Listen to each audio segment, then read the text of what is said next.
তো বন্ধুরা, সবার আগে বলবো পরোটাটা দেখো আর একটু টাইমটা দেখো, তারপর বাকি কথা বলছি। ঠিক আছে, দেখতে পাচ্ছ কটা বাজে?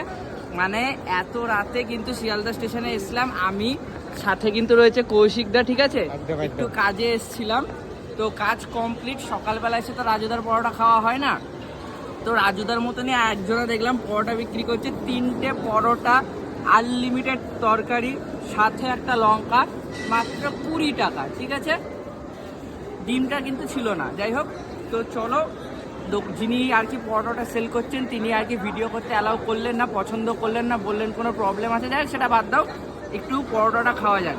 রাজুদার পরোটা তো সকালে এসে খাওয়া হয়নি, আজকে রাতে একটু এই কাকার পরোটাটা ট্রাই করে দেখি কেমন লাগে খেতে।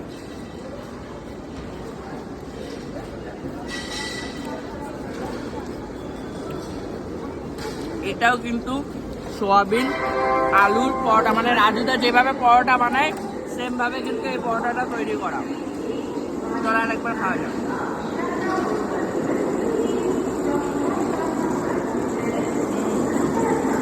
আর একটু লঙ্কা,